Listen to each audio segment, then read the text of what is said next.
Session and हमारे आज के सेशन में हम स्टार्ट करने वाले हैं the much awaited chapter by all the students of class 10th है ना। जब जैसे ही क्लास 10th में आए थे ना मैडम, जैसे ही साइंस की किताब खोली थी, हमने सोचा था कि पता नहीं ये वाला चैप्टर कब पढ़ेंगे। तो भाई जिसका तुम्हें था इंतजार वो घड़ी आ गई है। आज फाइनली बेटा we are starting with the chapter how do organism reproduce. Biology का हमारा थर्ड चैप्टर ये होने वाला है एंड काफी ज्यादा इंपॉर्टेंट एंड इंटरेस्टिंग चैप्टर होगा, जिसमें कि हम बहुत सारी चीजें डिस्कस करेंगे, बहुत सारी नई चीजें सीखेंगे एंड कहीं ना कहीं बेटा एज अ यंग टीचर मैं मानती हूं, आई नो बेटा, आई नो है ना, स्कूल्स में ज्यादातर मैंने देखा है टीचर्स इस चैप्टर को ढंग से नहीं पढ़ाते हैं, कुछ स्पेसिफिक टॉपिक्स को स्किप कर देते हैं। और अगर तुम चाहते हो कि समृद्धि मैम भाई हमें हर चीज अच्छे से पढ़ाएं, हमें कुछ एक्स्ट्रा बातें बताएं, एक्स्ट्रा चीजें हमें जानने को मिले, तो कृपया करके बेटा है ना तमीज से क्लास में पढ़ना। मैं ना बहुत ही ट्रांसपेरेंटली मैं बात करना पसंद करती हूँ बच्चों से। आई नो बेटा है ना, कुछ क्लास में ना बहुत ही कम, मतलब मान लो अगर है ना बच्चे हैं तो उसमें से 1-2% बच्चे होंगे बेटा जो कुछ उल्टी सीधी बातें करते हैं, है ना। अदरवाइज सभी बच्चे बहुत अच्छे हैं बेटा, सभी बच्चे बहुत अच्छी फैमिली से बिलोंग करते हैं। तो मैं जानती हूं बेटा आप में से ज्यादातर 98% बच्चे ऐसे हैं जो बहुत अच्छे से क्लास में आते हैं, बिहेव करते हैं, पढ़ते हैं। बट फिर भी यार कुछ होते हैं ना 1-2% बच्चे जिनको कितना ही समझा लो, है ना, जिनको कितना ही समझा लो वो मानते नहीं, उल्टी सीधी बातें इधर उधर लिखते हैं। तो कृपया करके बेटा कुछ उल्टी सीधी बात लिखकर है ना बताएं कि आप किस तरीके के बच्चे हैं। And we people are mature enough यार, है ना, तुम छोटे बच्चे नहीं हो, तुम क्लास 10th में हो, है ना, लगभग बेटा तुम होगे यार, है ना, 14-15 साल के तुम बच्चे हो, तो आप छोटे बच्चे नहीं हो, ठीक है। तो आई होप बेटा आप समझ गए होगे मैं क्या बोलना चाह रही हूँ, है ना। क्योंकि ज्यादा मुझे बोलने की आदत तो देखो है नहीं, इतना सब कुछ बोल दिया कि बोलने की आदत नहीं है, ठीक है। चलिए बेटा चलिए, है ना। And I just want to say guys, मेरे को तो बहुत याद आई तुम सब लोगों की, है ना। और हाँ, जितनी भी भाई बैकलॉग है अपनी क्लियर करके रख लो। मैं तुम्हें बार बार समझा रही हूँ, बहुत ही जल्दी आप सभी बच्चों के, बहुत ही जल्दी, हाँ ओहो 19 साल के बता रहे हैं हम खुद को, क्या बात है, वेरी गुड। 16.5, हाँ 15-16 साल के हो, गुड। कैसे? अच्छा अभी तो 2 साल है ना, ठीक है, 11th 12th फिर कॉलेज में जाओगे। मैं अपना टाइम याद कर रही हूँ, ठीक है। चलिए स्टार्ट करें। हाँ तो आज की क्लास में हम क्या डिस्कस करेंगे बेटा, आज की क्लास बहुत ही इंट्रोडक्टरी सी क्लास होने वाली है। जैसे ही आप इस पर्टिकुलर चैप्टर को एनसीईआरटी के अंदर रीड करना स्टार्ट करते हैं तो स्टार्टिंग के कुछ भाई क्या है, 1-2 पैराग्राफ्स हैं जो काफी क्या है कंफ्यूजिंग से हैं। तो आज हम बेटा रिप्रोडक्शन के बारे में कुछ ऐसे एस्पेक्ट्स को डिस्कस करेंगे जो शायद से आपने कभी पहले नहीं पढ़े हैं, नहीं डिस्कस करे हैं। आपने छोटी क्लासेस में बेटा रिप्रोडक्शन के बारे में पढ़ा है, you must have heard about क्या भाई रिप्रोडक्शन 2 तरीके की होती है, एसेक्सुअल रिप्रोडक्शन, सेक्सुअल रिप्रोडक्शन। वहां पर हो सकता है बेटा आपने बाइनरी फिजन, बडिंग, या फिर प्लांट्स के अंदर जो सेक्सुअल रिप्रोडक्शन की प्रोसेस है, यानी कि जो फ्लावर होता है ना, stigma, style, ovary, sepal, petal, स्टेमन, ये सब चीजें आपने कहीं ना कहीं पढ़ी होंगी, सुनी होंगी। तो ये सब तो हमें इस चैप्टर में पढ़ना ही है। इस चैप्टर में क्या है बेटा, ये सब तो पढ़ना ही है, बट बिल्कुल स्टार्टिंग में जैसे ही आप इस चैप्टर को एनसीईआरटी में पढ़ना स्टार्ट करते हो ना, तो स्टार्टिंग में क्या है बेटा, कुछ ना डीएनए से रिलेटेड बातें हैं, क्रोमैटिन, क्रोमोसोम, जीन और वेरिएशन, चेंजेस इन डीएनए, तो ये सारी चीजें क्या है बेटा इस चैप्टर में डिस्कस होती हैं। तो आज हम वो डिस्कस करेंगे। तो हो सकता है बेटा आज बहुत सारे बच्चे कहे मैम मजा नहीं आ रहा, हम तो कुछ और सोच के आए थे, हमें तो कुछ और पढ़ने को मिलेगा। बेटा वो सब बाद में पढ़ेंगे, उसका नंबर बाद में आएगा, ठीक है। तो बेटा आज थोड़ी सी ना ऐसे माइंड में डिस्प्रेशन सा भी हो जाता है किसी किसी बच्चे को अगर ढंग से नहीं समझ आता, but I will make you understand each and everything. The only thing is कि आपको मुझे ध्यान से सुनना है और बिल्कुल भी इधर उधर की बातें और स्पैमिंग नहीं करनी है। यस बेटा, आई नो आप में से बहुत सारे बच्चे यहाँ पर कुछ चीजें यहाँ पे लिख रहे हो, स्पैम कर रहे हो। एंड बेटा आपकी क्लास तो बहुत दिन बाद हुई है ना, ऑलरेडी मेरी बाकी बैचेस में क्लासेस चल रही हैं, तो इस टॉपिक के बारे में है ना जो ये भी हो रहा है खासकर स्टूडेंट्स के साथ, I have already talked about in so many batches. तो मैं अपनी स्टेटमेंट वहां दे चुकी हूं, आपको मैं शॉर्ट में बता देती हूं बेटा। As a teacher, as someone जो खुद भी एक स्टूडेंट रही है, या फिर एज समवन जो बच्चों को पढ़ाती है, इट फील्स सो बैड कि इस टाइम हो क्या रहा है। हम बस किताबों में पढ़ा देते हैं right to education, right to fair opportunities, but हमको भी पता है बेटा कि एजुकेशन सिस्टम का क्या हाल है इस देश में।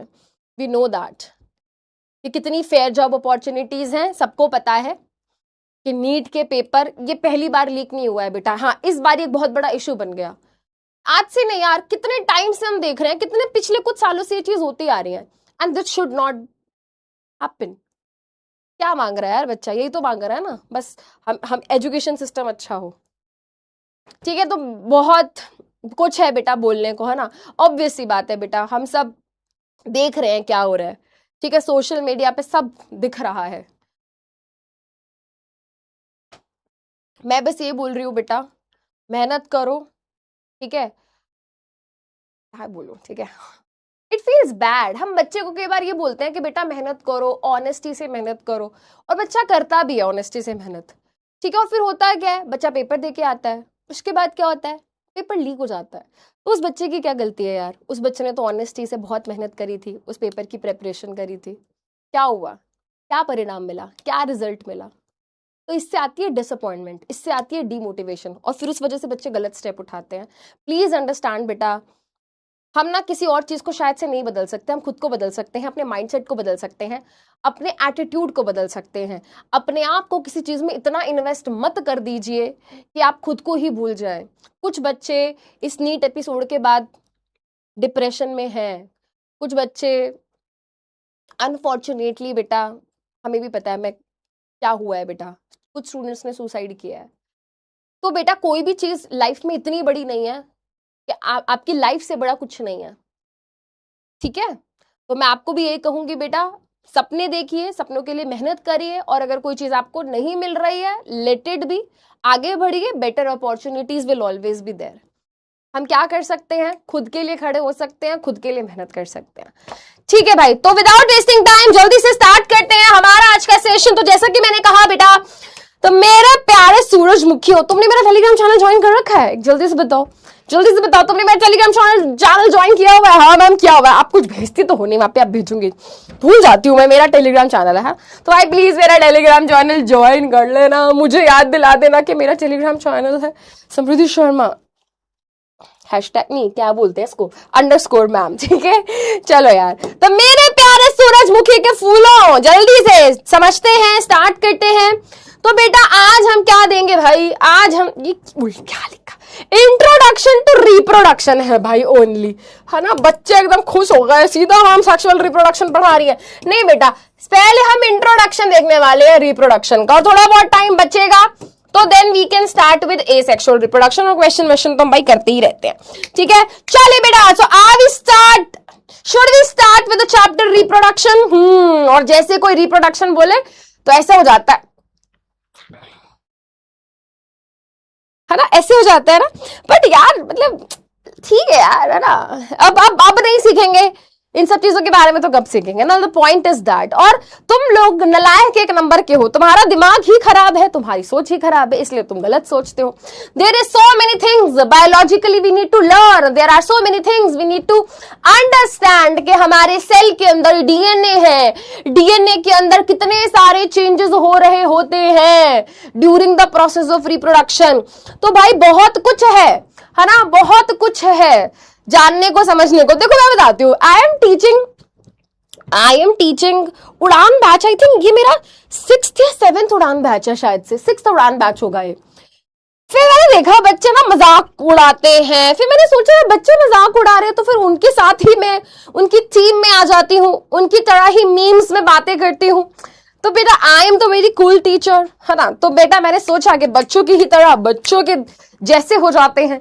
चलिए भाई, तो अब मजाक से हटके बेटा लेट्स बी सीरियस नाउ। तो सबसे पहले स्टार्ट करते हैं with the very basic thing कि रिप्रोडक्शन क्या है। चैप्टर का नाम है how do organisms reproduce. Chapter का नाम है ऑर्गेनिजम्स कैसे रिप्रोड्यूस करते हैं, जहां पे कि एनसीईआरटी में ये बताया गया है अलग अलग ऑर्गेनिज्म जैसे कि अमीबा, बैक्टीरिया, ईस्ट, हाइड्रा, हमारे प्लांट्स, हमारे ह्यूमन बींग्स के अंदर प्रोसेस ऑफ रिप्रोडक्शन कैसे होती है ना। पूरे चैप्टर में ये बताया गया है। बट सबसे पहले let us understand what is the basic meaning. अरे बस थम जाओ, रुक जाओ, हा हा हा हा हा हा हा हा, ये सब हो रहा है। आ जाओ, जल्दी आ जाओ, सुनो। तो रिप्रोडक्शन का मतलब क्या है? देखो बेटा, ये जो शब्द है रिप्रोडक्शन, ठीक है, तो कहीं पर भी बेटा ये शब्द आ जाता है, री का मतलब होता है दोबारा से। मैं चैट बंद कर रही हूं भाई, मैं चैट बंद कर रही हूं। री का मतलब होता है दोबारा से, जैसे बोलते ना यार रिप्ले कर मतलब दोबारा से, है ना, रिप्ले, है ना। तो री का मतलब होता है दोबारा से। सुना ना तुमने टर्म्स रिप्ले, री, है ना। री मतलब होता है दोबारा से, प्रोडक्शन का मतलब होता है बनाना। री का मतलब होता है दोबारा से, प्रोडक्शन का मतलब होता है बनाना। अब बेटा जब कोई भी ऑर्गेनिज्म दोबारा से अपने जैसा एक और ऑर्गेनिज्म बनाता है, उस प्रोसेस को रिप्रोडक्शन बोलते हैं। Reproduction is a process by which living organisms produce new individual of their own type. मतलब कि रिप्रोडक्शन वो प्रक्रिया है, वो प्रोसेस है जिसके द्वारा कोई भी लिविंग ऑर्गेनिज्म, और जब मैं ये बोलती हूं कोई भी लिविंग ऑर्गेनिज्म, मेरा मतलब है बेटा एक छोटा सा अमीबा, एक छोटा सा बैक्टीरिया, एक छोटी सी फंगस, एक डॉग, एक कैट, एक ह्यूमन बीइंग, एक एलिफेंट, एक जिराफ, एक plant, each and every living organism यहां पर इंक्लूड हो रहा है, चाहे वो सिंगल सेल्ड हो, चाहे वो मल्टी सेलुलर हो। कोई भी लिविंग ऑर्गेनिज्म जब अपने जैसे एक और नए इंडिविजुअल को जन्म देता है, जब कोई भी लिविंग ऑर्गेनिज्म अपने जैसा एक और नया ऑर्गेनिज्म बना देता है, तो उस प्रोसेस को हम रिप्रोडक्शन बोलते हैं। जैसे कि बेटा अगर यहां पे मैं बोल रही हूं देयर ओन टाइप, ये इंपॉर्टेंट चीज है समझने वाली। जैसे कि भाई अगर डॉग रिप्रोड्यूस करता है तो अपने जैसे प्यारे प्यारे डॉगू मतलब प्यारे प्यारे पपीज को जन्म देता है ना। कैट रिप्रोड्यूस करेगी तो वो अपने जैसे प्यारे प्यारे किटन्स को जन्म देगी। ह्यूमन बीइंग रिप्रोड्यूस करेंगे तो बेटा ह्यूमन ही तो पैदा होगा, है ना। ह्यूमन रिप्रोड्यूस करने पे बेटा हाथी का बच्चा तो पैदा नहीं होगा। Make sense. तो बेटा जब कोई भी ऑर्गेनिज्म रिप्रोड्यूस करता है, वो अपने जैसा ही एक और बनाता है, अपने जैसा ही एक और बनाता है, अपने जैसे ही क्या है ऑर्गेनिजम्स बनाता है। तो क्या डेफिनेशन है बेटा? रिप्रोडक्शन वो प्रोसेस है, वो प्रक्रिया है जिसके द्वारा कोई भी लिविंग ऑर्गेनिज्म प्रोड्यूस मतलब बनाता है नए इंडिविजुअल बनाता है। कैसे? Of their own type. ये डेफिनेशन सबको समझ आई? ठीक है। अब बेटा यहां पर एक बहुत ही बड़ी स्टेटमेंट लिखी हुई है ना। स्टेटमेंट छोटी सी है बेटा, बट उसका मतलब बहुत गहरा है। रिप्रोडक्शन एक लाइफ प्रोसेस नहीं है। जब हम लाइफ प्रोसेस चैप्टर पढ़ रहे थे तो वहां पर हमने पढ़ा कि भाई जो हमारी न्यूट्रिशन है, रेस्पिरेशन है, सर्कुलेशन है, एक्सक्रीशन है, 4 प्रोसेस पढ़ी थी हमने। Nutrition, respiration, transportation and excretion, right. 4 life process पढ़ी थी और हमने क्या कहा था कि भाई इसमें से अगर कोई भी लाइफ प्रोसेस ऑर्गेनिज्म की बॉडी के अंदर नहीं होगी तो वो ऑर्गेनिज्म सर्वाइव नहीं कर पाएगा, मर जाएगा। हमने ये पढ़ा था ना भाई, खाना नहीं खाएंगे, न्यूट्रिशन नहीं करेंगे तो मर जाएंगे। रेस्पिरेशन, सेल के अंदर फूड को तोड़ के एनर्जी नहीं बनाएंगे तो मर जाएंगे, है ना। ट्रांसपोर्टेशन, अगर ब्लड ने ऑक्सीजन का, कार्बन डाइऑक्साइड का, फूड का ट्रांसपोर्टेशन करने से मना कर दिया, ट्रांसपोर्टेशन रुक गया तो मर जाएंगे। एक्सक्रीशन, अगर हम वेस्ट को अपनी बॉडी से बाहर नहीं निकालेंगे तो वो धीरे धीरे सारा वेस्ट हमारी बॉडी के ऑर्गन्स को डैमेज करने लगेगा, तो एक्सक्रीशन की प्रोसेस नहीं होगी तो हम मर जाएंगे। तो भाई न्यूट्रिशन, रेस्पिरेशन, ट्रांसपोर्टेशन, ठीक है, और एक्सक्रीशन, चारों लाइफ प्रोसेस थी। अगर ये चारों में से कोई भी प्रोसेस रुक जाती है या नहीं होती है तो ऑर्गेनिज्म सर्वाइव नहीं कर पाता है और वो मर जाता है। That is why those processes were referred as life process, right. But यहां पर एक बात लिखी है कि रिप्रोडक्शन एक लाइफ प्रोसेस नहीं है, नहीं है। It is not a life process. क्यों भाई? मैम ये तो बहुत जरूरी प्रोसेस है। मैम हमारे हिसाब से तो सबसे जरूरी प्रोसेस यही है। देखो भाई, आपने सुना होगा ऐसे बहुत सारे लोग होते हैं जो जिंदगी भर कभी बच्चा पैदा नहीं करते। मर गए क्या वो बिना बच्चे के? है ना। ऐसे बहुत सारे बेटा आपने एग्जाम्पल्स या केसेस देखे होंगे। कई बारी बेटा आउट ऑफ चॉइस, कई बारी because of medical issues they can not reproduce, they can not give birth to their younger ones. कई बारी क्या होते हैं बेटा, इनफर्टिलिटी इश्यूज होते हैं, बहुत सारे XYZ रीजंस होते हैं बेटा, और वो कभी भी उनके जीवन में वो बच्चा नहीं पैदा कर पाते। तो उनके बॉडी में कोई प्रॉब्लम आ गई क्या, उनके बॉडी में, उनके शरीर में बेटा कुछ हो गया क्या कि सरवाइव करने में दिक्कत हो रहा है? नहीं, नहीं बेटा। अगर आज तुमको बोल दिया जाए कि बेटा तुम जिंदगी भर शादी नहीं करना, जिंदगी भर बच्चा पैदा नहीं करना, तो बेटा सांस वास रुक जाएंगे क्या तुम्हारे? है खाना निकलने में दिक्कत होगी क्या तुम्हें? नहीं ना बेटा। सो रिप्रोडक्शन देखा जाए बेटा कोई लाइफ प्रोसेस नहीं है। अगर कोई रिप्रोड्यूस नहीं भी कर रहा है, अगर कोई रिप्रोडक्शन नहीं कर रहा है, अगर कोई बच्चे पैदा नहीं कर रहा है, तो उसका मतलब ये नहीं है कि वो मर जाएगा, ठीक है। तो it is not a life process, but फिर भी इसको एक बहुत इंपॉर्टेंट प्रोसेस माना जाता है। सबसे इंपॉर्टेंट बोलूंगी मैं तो भाई, क्योंकि हर चीज बेटा इसी की वजह से हो रही है। जब तुम बड़े हो जाओगे ना, 11th 12th के पार बेटा, जब BSc MSc करोगे, रिसर्च लेवल की पढ़ाई करोगे, तो वहां जाके तुमको समझ आएगा, देखा जाए तो हर चीज एक्चुअली इसी की वजह से हो रही है, ठीक है। अब वो कैसे होगा धीरे धीरे मैं बताऊंगी, बट फिर भी क्या है बेटा, इसको एक बहुत इंपॉर्टेंट प्रोसेस माना जाता है, इसको एक बहुत ही बेनिफिशियल प्रोसेस माना जाता है। इसके क्या बेनिफिट्स है बेटा? सबसे पहला बेनिफिट और एडवांटेज ये है कि रिप्रोडक्शन के कारण क्या होता है, रिप्रोडक्शन के कारण क्या होता है, इंश्योर होती है continuity of a particular species. मतलब अगर कोई ऑर्गेनिज्म रिप्रोड्यूस करता जा रहा है तो अपने जैसे और नए नए नए नए नए ऑर्गेनिजम्स को जन्म देता जा रहा है, जिसके कारण उसकी पॉपुलेशन मेंटेन हो रही है ना। जिसके कारण क्या हो रहा है बेटा, सिंपली कह रहे हैं पॉपुलेशन मेंटेन हो रही है। तो अगर हम चाहते हैं कि कोई भी स्पीशीज अपने पॉपुलेशन को मेंटेन करना चाहती है, तो हमें क्या कराना होगा भाई? हमें ये मेक श्योर करना होगा कि वो रिप्रोडक्शन करती रहे। मैं आपको एक छोटा सा एग्जांपल देती हूँ बेटा। मान लो जितने भी जैसे मान लो एग्जाम्पल लेते हैं हाथी का, हाथी मेरा साथी है ना। मान लो बेटा जितने भी वर्ल्ड के सारे हाथी हैं, जितने भी एलिफेंट्स हैं, सबने एक दूसरे को फोन मिलाए, अरे भैया मीटिंग हो रही है, जल्दी आ जाओ, बहुत हाई कमांड की मीटिंग है। तो दुनिया भर के बेटा जितने भी हाथी हैं ना, सबने मिलके क्या किया, एक मीटिंग करी, और उस मीटिंग में डिसाइड हुआ कि अब से हम रिप्रोड्यूस नहीं करेंगे, हम आगे चलकर अपने जैसा एक और हाथी पैदा नहीं करेंगे। सबने कहा ओके, सबने कहा ओके। अब क्या हुआ बेटा, 5 साल हो गए, 10 साल हो गए, 20 साल हो गए, 60 साल हो गए। अब क्या होगा बेटा, नए हाथी पैदा हो नहीं रहे, और धीरे धीरे धीरे धीरे जो बेचारे बूढ़े हाथी हैं वो मरते जा रहे हैं, वो मरते जा रहे हैं, वो मरते जा रहे हैं, नए पैदा हो नहीं रहे। तो क्या होगा, एक पॉइंट के बाद बेटा वो हाथियों की जो पूरी पॉपुलेशन है वो क्या हो जाएगी, विलुप्त हो जाएगी, एक्सटिंक्ट हो जाएगी, एक भी बचेगा ही नहीं, क्योंकि नए पैदा नहीं हुए, नए बने नहीं, और जो पुराने वाले हैं बेटा वो धीरे धीरे धीरे धीरे मरते चले जाएंगे। तो अगर हम चाहते हैं कि इस पृथ्वी पर कोई भी स्पीशीज अपनी पॉपुलेशन को मेंटेन करे, वो इस पृथ्वी पर बनी रहे, तो बहुत जरूरी है कि भाई वो क्या करें, टाइम टू टाइम रिप्रोड्यूस करे। Same for human beings also भाई, same for human beings also. अगर ह्यूमन बींग्स बेटा ये कहे कि भाई हम तो नहीं पैदा कर रहे बच्चे, हम तो नहीं बना रहे और ह्यूमन बींग्स, तो क्या होगा बेटा, सबसे पहले तो पॉपुलेशन बढ़नी बंद हो जाएगी, और धीरे धीरे धीरे धीरे धीरे बेटा एक एक करके सबका राम नाम सत्य हो जाएगा, एक एक करके बेटा सब इधर उधर निकल लेंगे, है ना। तो फिर उसके बाद क्या होगा, सारी पॉपुलेशन खत्म। तो it is very important, right, it is very very very important कि क्या रहे भाई, ऑर्गेनिज्म अगर अपनी पॉपुलेशन को मेंटेन करना चाहता है तो वो रिप्रोडक्शन के थ्रू ही पॉसिबल होगा। उसके अलावा बेटा यहां पर 2 पॉइंट्स और हैं जिनको मैं अभी तो नहीं आपके साथ डिस्कस कर रही, बट ये आज ही आगे चल के क्या होंगे, डिस्कस होंगे, आज ही होंगे, टेंशन मत लो। देखो बेटा एक सिंपल सी चीज बता देती हूं, रिप्रोडक्शन के कारण क्या होता है, डीएनए में चेंजेस आते हैं। डीएनए में जब चेंजेस आते हैं तो उसके कारण स्पीशीज को स्टेबिलिटी मिलती है। अब ये क्या है अभी तुम्हें समझ ही नहीं आएगा, है ना, अभी तुम्हें समझ नहीं आएगा, वेरिएशन इन डीएनए, डीएनए में चेंज कैसे आ सकता है, अभी बताऊंगी, राइट, ठीक है। उसके अलावा बेटा एवोल्यूशन ऑफ स्पीशीज भी इसी के कारण होती है। अब मैं इसका हल्का फुल्का तुम्हें एक हिंट दे देती हूं, ये भी आगे चल के क्या होगा बेटा डिस्कस होगा।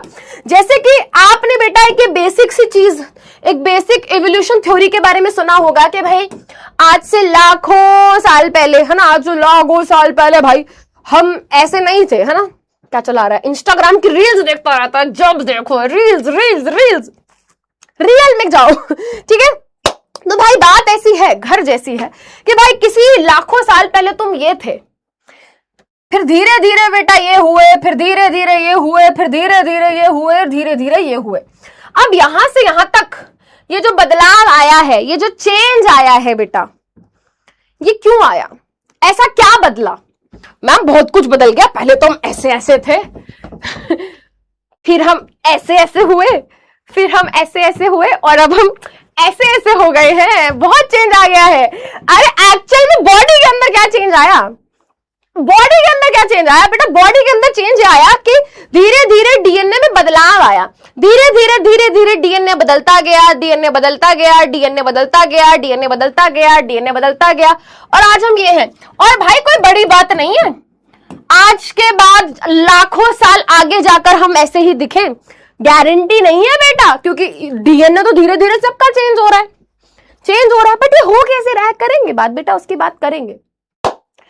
तो ये ऊपर क्या लिखा है इसको छोड़ दो, बट बस तुम मुझे ये बताओ बेटा, इसको तो तुम मानते हो ना कि धीरे धीरे बदलाव आया। ये बदलाव क्यों आया ये मैं आपको बता रही हूं, क्योंकि धीरे धीरे डीएनए बदलता गया, धीरे धीरे डीएनए बदलता गया, राइट। तो कहीं ना कहीं बेटा ये जो डीएनए में बदलाव आया, इसी के कारण इवोल्यूशन हो पाया। अब इस बात से तो अग्री करते हो ना बेटा कि ये जो चेंज आया है, ये जो वेरिएशन आया है, ये जो बदलाव आया है, ये जो इवोल्यूशन हुआ है, ठीक है, ये डीएनए में चेंज के कारण हुआ है। अब मैं आपको एक सिंपल सी बात बताऊंगी बेटा, ये चेंज तब आता है जब डीएनए बदलता है, क्योंकि हमारी सारी इंफॉर्मेशन डीएनए में होती है। Each and every information of our body is present in DNA, ठीक है। अभी ये चीज मैं करूंगी डिस्कस, बट अभी तक बेटा जो भी मैंने पढ़ाया, डिस्कस किया, अगर वो सब क्लियर है तो जरा एसी चला दो, एसी मतलब ऑल क्लियर कर दो चैट में। मैंने अभी तक जो भी पढ़ाया, जो भी डिस्कस किया, फटाफट से एक बार बताओ, वो इंट्रोडक्शन, वो सारी बातें अगर समझ आ गई हैं तो एसी मतलब ऑल क्लियर, एसी मतलब ऑल क्लियर, एसी चला दो जल्दी से।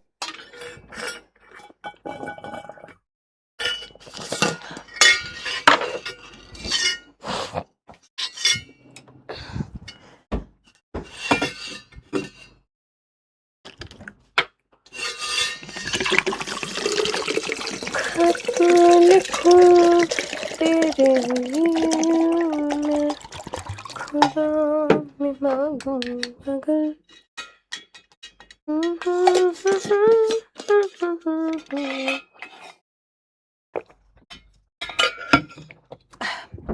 मैं एक गाना सुनती हूँ, फिर उसको 10-15 दिन लगातार सुनती हूँ, फिर मैं उसको भूल जाती हूँ, फिर मैं गाना सुनती हूँ, फिर उसको 10-15 दिन सुनती हूँ, फिर भूल जाती हूँ।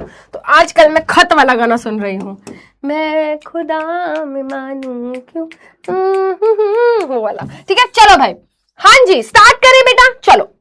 अब बेटा सिनेमा देखते हो, रील्स देखते हो, यूट्यूब देखते हो, तो अगर देखते हो तो बेटा आप इनको जानते हो या नहीं जानते, आई डोंट नो बेटा, बट शाहरुख खान को तो जानते होगे, सैफ अली खान को तो जानते होगे, ये अमृता सिंह है जी, है ना। अच्छा जी, इनकी पुत्री सारा अली खान, है ना, इनका पुत्र, ये इन दोनों के बच्चे, है ना, ये इनका पुत्र है भाई। अब आप देखो बेटा इनकी फोटो देखो और मुझे बताओ क्या इनकी शक्लें मैच कर रही हैं, क्या इनके कैरेक्टर्स मैच कर रहे हैं, इनके फीचर्स मैच कर रहे हैं, यस और नो, यस और नो, जल्दी बताओ बेटा, यस और नो, यस और नो। इसकी शक्ल अपने पिताजी से मिल रही है, इसकी शक्ल भी अपने पिताजी से, माताजी से मिल रही है, इसकी शक्ल भी अपनी माताजी से मिल रही है, ठीक है। अब बेटा एक बात बताओ, तुम इनको छोड़ो, तुम अपना ही एग्जाम्पल ले लो, तो इनको छोड़ो भाई, तुम अपना ही एग्जाम्पल ले लो बेटा। अगर मैं आपसे पूछूं, है ना, यहां पर एक क्वेश्चन लिखा हुआ है भाई,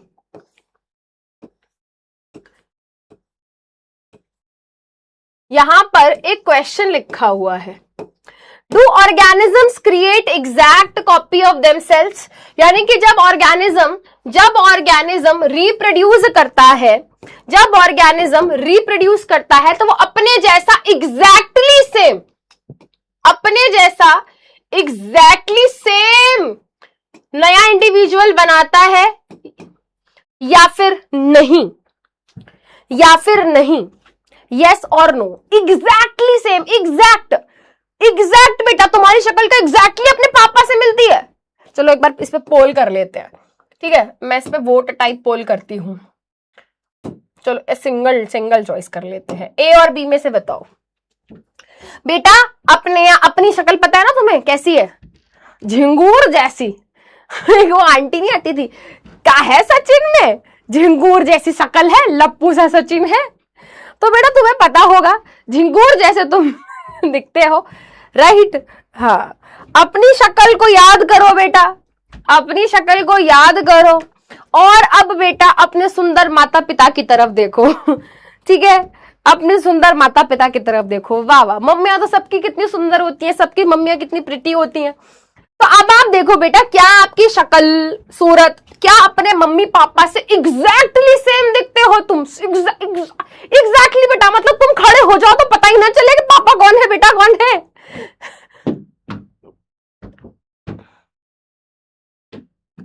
चलो आंसर है इसका बेटा ऑप्शन बी। क्या ऑर्गेनिज्म अपने जैसा एग्जैक्ट बनाते हैं? नहीं, नो। 74% बच्चों ने सही आंसर दिया है।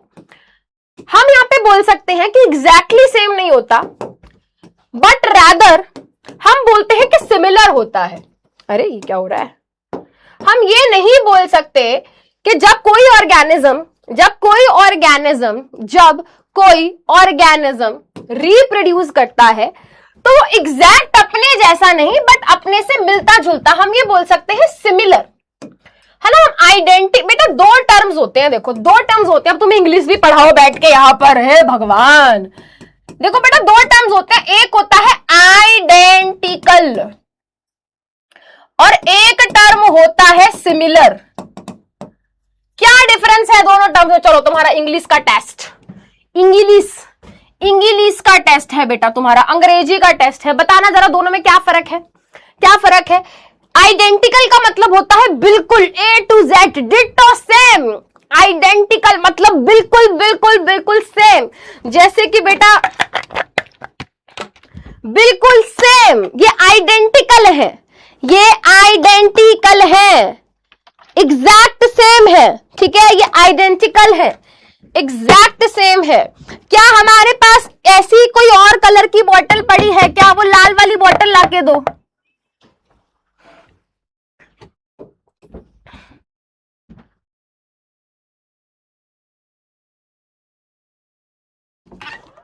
जल्दी जल्दी भाई, इतना टाइम नहीं है। हाँ, ये देखो बेटा, ये क्या है? ये मिलती जुलती है, मतलब बॉडी का स्ट्रक्चर सेम है ना? बॉडी का शेप, स्ट्रक्चर, फीचर्स सेम है, बट थोड़ा बहुत फर्क है। ठीक है, वेरी गुड। तो सिमिलर का मतलब होता है मिलता जुलता। वेरी गुड, सिमिलर का मतलब होता है मिलता जुलता। थोड़े बहुत डिफरेंस भी हैं, सिमिलैरिटीज भी हैं, तो ये मिलती जुलती चीजें हैं। और ये क्या है? आइडेंटिकल है। तो याद रखना बेटा, जब कोई भी ऑर्गेनिज्म रिप्रोड्यूस करता है तो वो अपने जैसा आइडेंटिकल नहीं बेटा, वो क्या करता है? अपने जैसा एक सिमिलर ऑर्गेनिज्म को जन्म देता है, अपने जैसा एक सिमिलर ऑर्गेनिज्म को जन्म देता है। अब मुद्दे की बात यह है कि ऐसे कैसे हो सकता है? ऐसे कैसे हो सकता है कि भाई इसकी शक्ल इससे मिल रही है, इसकी शक्ल इससे मिल रही है ना? तो भाई ऐसा क्यों हो रहा है ना? इसकी शक्ल अपनी मम्मी से मिल रही है, या तुम्हारी शक्ल तुम्हारी मम्मी से मिल रही है, ठीक है, तुम्हारी शक्ल तुम्हारे पापा से मिल रही है, ऐसा क्यों हो रहा है? क्योंकि बेटा आपके पेरेंट्स ने अपना डीएनए तुमको दिया है। अब ये बात सोच के थोड़ा सा ना दिमाग में ऐसे समझ नहीं आता, मैम ऐसे कैसे हो सकता है कि उन्होंने अपना डीएनए हमें दिया है? How is that possible? हमारे पेरेंट्स का डीएनए अगर हमको मिल गया है तो फिर उनकी बॉडी में क्या है? ये सेम डाउट बेटा मेरे दिमाग में भी आता था। कभी सोचा है कि तुम्हारी शक्ल, सूरत, तुम्हारी कई बार आवाज, फेशियल फीचर्स, बहुत सारी, क्या ऑलमोस्ट मतलब बहुत सारी चीजें बेटा तुम्हारे पेरेंट्स से मैच क्यों करती है? इनकी शक्लें अपने पेरेंट्स से मैच क्यों कर रही हैं? ठीक है, तुम आपस में मम्मी पापा से अगर खुद को कंपेयर करो, वैसे तो तुम्हारी औकात नहीं है बेटा अपने मम्मी पापा से खुद को कंपेयर करो, बट इस चीज में कर सकते हो कि भाई तुम क्यों मैच कर रहे हो, क्यों तुम उनसे थोड़ा बहुत सिमिलर हो, क्यों तुम्हारी कुछ चीजें मैच कर रही हैं, उनसे मिलते जुलते हो तुम? Why why why, question is why, question is why. तो आंसर है डीएनए, क्योंकि तुम्हारी बॉडी के अंदर तुम्हारे माता पिता का डीएनए है, क्योंकि तुम्हारी बॉडी के अंदर जितना भी डीएनए है वो तुम्हें माता पिता से मिला है। अब क्वेश्चन ये आता है कि भाई उन्होंने अपना डीएनए तुमको ट्रांसफर कैसे किया?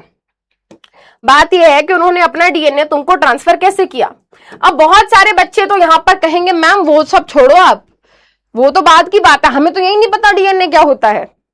बहुत सारे बच्चे, लल्लू पल्लू बच्चे एकदम, जो पढ़ते नहीं है, 8वीं 9वीं में पढ़ा नहीं, अब वो कहेंगे हमको तो यही नहीं पता, हमको तो यही नहीं पता कि डीएनए होता क्या है, हमको तो मैम यही नहीं पता कि व्हाट इज डीएनए। अब सुनते जाओ बेटा, बेसिक्स क्लियर कर रही हूं तुम्हारे, बेसिक्स क्लियर कर रही हूं तुम्हारे, ठीक है ना? अब सुनते जाना चुपचाप।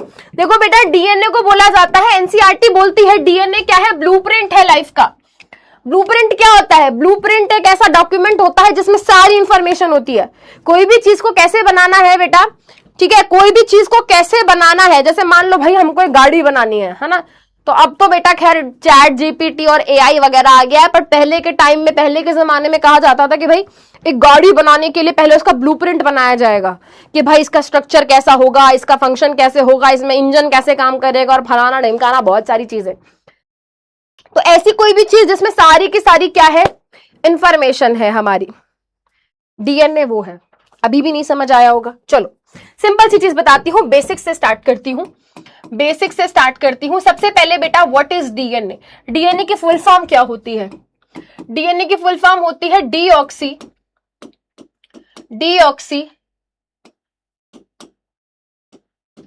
Ribose nucleic acid. डीएनए की फुल फॉर्म क्या है? Deoxy ribo nucleic acid. ये क्या है बेटा? ये एक धागे जैसा स्ट्रक्चर होता है, ये एक धागे जैसा स्ट्रक्चर होता है। जब आप इसको सेल के अंदर देखोगे ना बेटा, जब आप इसको सेल के अंदर देखोगे तो ये आपको न्यूक्लियस के अंदर देखने को मिलेगा। तो मान लो बेटा ये बाहर वाली जो मेम्ब्रेन है ये प्लाज्मा मेम्ब्रेन है और अंदर ये क्या है? ये न्यूक्लियस है। तो जब आप बेटा न्यूक्लियस के अंदर आप इसको देखोगे, जब आप इसको न्यूक्लियस के अंदर देखोगे तो न्यूक्लियस के अंदर आपको ये डीएनए इस तरीके से धागे की टाइप में, है ना, आपको दिखेगा कि कोई धागा इस तरीके से क्या है? न्यूक्लियस के अंदर पड़ा हुआ है। तो it is a thread like structure. But जब इस डीएनए की स्टडी हम करते हैं, और आपने बेटा कितनी सारी पिक्चर्स भी देखी होंगी, आपने किसी साईफाई मूवी में, किसी डॉक्यूमेंट्री में, किसी कार्टून में, कहीं ना कहीं बेटा आपने ये स्ट्रक्चर जरूर देखा होगा। यही डीएनए है बेटा। डीएनए क्या है? डीएनए का डबल स्ट्रैंडेड स्ट्रक्चर होता है, डबल स्ट्रैंडेड। ये क्या होता है? ये बेटा मैं तुम्हारे बेसिक्स क्लियर कर रही हूं, और पता है ये मेरे लिए जरूरी भी नहीं है, क्योंकि टीचर्स ये मान के चलते हैं कि बच्चे को तो पता होगा डीएनए क्या होता है, बट मुझे तो पता है ना मेरे बच्चे कितने नालायक हैं, इनको बेसिक्स पढ़ाना कितना जरूरी है। एनसीईआरटी में कुछ नहीं लिखा बेटा ये सब इस चैप्टर में, बट पढ़ा रही हूं मैं तुम्हें, क्योंकि आज का टॉपिक इंपॉर्टेंट है। ये एक डबल स्ट्रैंडेड क्या होता है? डबल स्ट्रैंडेड स्ट्रक्चर होता है। डबल स्ट्रैंडेड का मतलब ये भाई, डबल स्ट्रैंडेड का मतलब ये दो धागों से मिलकर बना है, ये दो धागों से मिलकर बना है। मान लो बेटा ये एक धागा है, ठीक है, ये एक धागा है, तो ऐसा ही एक और धागा होगा जो एक दूसरे के साथ क्या होगा बेटा? लिपटा हुआ होगा, है ना, एक दूसरे के साथ इस तरीके से लिपटा हुआ होगा। तो जो ये स्ट्रक्चर बेटा यहां पर डेवलप हुआ, इसको हम बोलते हैं डीएनए। मैम हम इस डीएनए के बारे में क्यों पढ़ रहे हैं? Why we are talking about this DNA right now? क्योंकि बेटा हमारी सारी इंफॉर्मेशन ना डीएनए के अंदर होती है, हमारी सारी इंफॉर्मेशन डीएनए के अंदर होती है। हमारी आंखों का रंग क्या होगा, है ना, हमारी आंखों का रंग क्या होगा? आपने देखा होगा बेटा किसी की आईज ब्लैक होती है, किसी की ब्राउन होती है, किसी की डार्क ब्राउन होती है, किसी की लाइट ब्राउन होती है, किसी की ब्लू होती है, किसी की गुलाबी आंखें होती है, ब्लू आईज हिप्नोटाइज तेरी कर दी, है ना। तो बेटा आपने देखा होगा ना यार, यहाँ आपकी आंखों का रंग क्या होगा, इस चीज की इंफॉर्मेशन आपके डीएनए में है। ठीक है, आपके ईयर्स कैसे होंगे, आपके ईयर इस तरीके से फ्री होंगे। अब ये तो हम ना आगे पढ़ेंगे हेरिडिटी चैप्टर में, ये सब आएगा, है ना। इस तरीके से गैप होता है बेटा, है ना, इस तरीके से देखो गैप है, मेरा तो ऐसे वाला है, बट किसी किसी का ईयर इस तरीके से बिल्कुल अटैच होता है ना। तो आपका ईयर ऐसा होगा या ऐसा होगा, आपका थंब ऐसा स्ट्रेट होगा या ऐसे बेंड होने वाला होगा, आपका ब्लड ग्रुप क्या होगा, है ना, आपका ब्लड ग्रुप क्या होगा, आपका ब्लड ग्रुप ए होगा, बी होगा, ओ होगा, ए बी होगा, पॉजिटिव होगा, नेगेटिव होगा। हर चीज की इंफॉर्मेशन कहां होती है बेटा, डीएनए में होती है। And not just in human beings, by each and every living organism. चाहे प्लांट की बात करें, प्लांट की हाइट क्या होगी, प्लांट के अंदर सीड का शेप कैसा होगा, प्लांट के अंदर फ्लावर का कलर क्या होगा, प्लांट के अंदर फ्लावर की पोजीशन क्या होगी, each and everything, each and every information is present in DNA. इसीलिए बेटा डीएनए को कहा जाता है ब्लूप्रिंट ऑफ लाइफ। लाइफ का मतलब लिविंग ऑर्गेनिज्म। लिविंग ऑर्गेनिज्म की हर इंफॉर्मेशन क्या होती है, डीएनए के अंदर होती है। ठीक है, तो यानी कि तुम कैसे दिखोगे, यानी कि तुम्हारी आंखों का रंग क्या होगा, तुम्हारी नोज कैसी होगी, तुम्हारे ईयर कैसे होंगे, तुम्हारे लिप्स कैसे होंगे, तुम्हारी हाइट कैसी होगी, तुम्हारा स्किन कैसा होगा, तुम्हारा ब्लड ग्रुप कैसा होगा, हर चीज की इंफॉर्मेशन क्या है, तुम्हारे डीएनए के अंदर है। अब सबसे इंटरेस्टिंग बात है कि तुम्हारा डीएनए जो तुम्हें मिला है वो तुम्हारे माता पिता से मिला है, तो यानी कि वो सारी इंफॉर्मेशन तुम्हारे अंदर आई है, इसलिए वो इंफॉर्मेशन मैच करती है। उन्होंने अपनी सारी इंफॉर्मेशन, अपना पूरा डीएनए तुम्हें दिया, आपके माता पिता ने अपना डीएनए तुमको दिया, उन्होंने अपना डीएनए तुमको दिया, तो तुम्हारे अंदर जो डीएनए है और उनके अंदर जो डीएनए है वो सेम है, तो यानी कि उसके अंदर की इंफॉर्मेशन भी सेम है। इसीलिए क्या है बेटा, तुम अपने माता पिता से मैचिंग मैची हो, मैची मैची हो, मैचिंग मैचिंग हो, सिमिलर हो। ये एक सिंपल सी बात है। ठीक है, अच्छा जब हम ना डीएनए की बात करते हैं बेटा, जब हम डीएनए की बात करते हैं तो वहां पर दो शब्द आते हैं और बहुत बच्चे इसमें कंफ्यूज भी रहते हैं, बहुत बच्चे इसमें कंफ्यूज भी रहते हैं कि मैम डीएनए क्या होता है, क्रोमैटिन क्या होता है, क्रोमोसोम क्या होता है। मैम ये सारे शब्द हमने सुने हैं, हमने 8th में भी 9th में भी पढ़ा है, सुना है, बट हमें क्लैरिटी नहीं है। अब देखो बेटा, अगर हमारे न्यूक्लियस के अंदर डीएनए क्या है बेटा, ऐसा फैला हुआ है, अगर डीएनए बेटा, ये न्यूक्लियस बना रही हूं मैं, ठीक है, हाँ, तो अगर बेटा डीएनए हमारे न्यूक्लियस के अंदर इस तरीके से क्या है, फैला हुआ है, डीएनए का धागा क्या है बेटा, इस तरीके से फैला हुआ है, तो हम उसको बोलते हैं क्रोमैटिन, हम उसको बोलते हैं क्रोमैटिन। अगर इसी डीएनए के धागे ने क्या कर ली है बेटा, इस तरीके की शेप ले ली है, इस तरीके की शेप ले ली है, इस तरीके की शेप ले ली है, इस तरीके की शेप ले ली है, तो हम बोलते हैं क्रोमोसोम, हम बोलते हैं उसको क्रोमोसोम। अब बेटा क्रोमोसोम क्या होता है, बहुत ही हाईली कंडेंस्ड फॉर्म होता है डीएनए का। अब इतना पढ़ा ही रही हूं तो ढंग से सब कुछ पढ़ा ही देती हूं। देखो बेटा सिंपल सी चीज है, देखो डीएनए कुछ ऐसे फैला हुआ है ना, ऐसे फैला हुआ है। अब जब सेल डिवाइड करता है, जब हमारा सेल डिवाइड करता है, जब सेल डिवीजन की प्रोसेस होती है, बेटा ये सब सीख लो, you will thank me later, अभी हेरिडिटी चैप्टर में सब रिपीट होएगा। तो जब सेल डिवाइड करता है तो वो क्या करता है बेटा, वो करता है कॉइलिंग एंड कॉन्डेंसेशन। वो क्या करता है, coiling and condensation of DNA. बेटा फिजिक्स पढ़ते हो, कॉइल का मतलब समझते हो, कॉइल का मतलब समझते हो, पढ़ते हो ना, कॉइल वगैरह, सोलेनॉइड वगैरह, magnetic effects of electric current, coil का मतलब समझते हो तुम, राइट। तो बेटा ये जो डीएनए का धागा है ना, ये खुद को कॉइल कर लेता है, मतलब ये जो डीएनए का धागा पहले ऐसे फैला हुआ था बेटा, अब ये ऐसे ऐसे ऐसे कॉइल बना लेता है, कॉइल बना लेता है। और क्या करता है, कॉइलिंग समझ आ गया, कंडेंसेशन, कंडेंस मतलब सुकड़ जाना, कंडेंस मतलब सुकड़ गया, कंडेंस मतलब सुकड़ गया, कंडेंस हो गया। तो ये क्या होता है बेटा, ये इस तरीके से सुकड़ जाता है, इस तरीके से क्या है बेटा, सुकड़ जाता है। और जब इस तरीके से सुकड़ जाता है बेटा, तो ये इस तरीके की शेप ले लेता है, ये इस तरीके की क्या है बेटा, शेप ले लेता है। और ये जो स्ट्रक्चर बना ना बेटा, ये जो स्ट्रक्चर बना, इसी को नाम दिया गया है क्रोमोसोम। बेटा इसी को नाम दिया गया है क्रोमोसोम, इसी को नाम दिया गया है क्रोमोसोम। ये है क्रोमैटिन, ठीक है। थैंक मी लेटर गाइस, अगर तुमको आज तक क्रोमोसोम और क्रोमैटिन का मतलब नहीं पता था। अगर कोई पूछ ले कि भाई क्रोमोसोम किससे मिलकर बना है, तो याद रखना क्रोमोसोम डीएनए से ही मिलकर बना है, और साथ साथ कुछ प्रोटीन्स होते हैं, histone proteins and etcetera etcetera. ठीक है, अगर समझ आया तो बेटा आप इस क्वेश्चन का आंसर कर पाओगे, अगर समझ आया होगा तो इस क्वेश्चन का आंसर कर पाओगे। चलिए, biomolecules containing information about our characters and passed on from parents to their offsprings. एक ऐसा मॉलिक्यूल, एक ऐसी चीज जिसके अंदर क्या है, हमारी इंफॉर्मेशन है, किस चीज की, हमारे कैरेक्टर्स की, यानी कि हमारा कैरेक्टर कैसा होगा, आंखों का रंग है ना, स्किन का कलर, हाइट, नोज की शेप, ईयर की शेप एंड सो ऑन। और ये एक ऐसी चीज है जो क्या होती है, पास ऑन होती है। पेरेंट्स क्या करते हैं अपने ऑफस्प्रिंग्स को, ऑफस्प्रिंग्स मतलब प्रोजेनी, प्रोजेनी मतलब नेक्स्ट जनरेशन, नेक्स्ट जनरेशन मतलब बच्चा। पेरेंट्स क्या करते हैं अपने ऑफस्प्रिंग्स को, यानी कि आगे वाली जनरेशन को, अपने बच्चों को आगे पास ऑन करते हैं। किसकी बात हो रही है यहां? तो मैम हमारा कोई भी आंसर नहीं मैच हो रहा, जो हमारे दिमाग में चल रहा है चलाओ बेटा।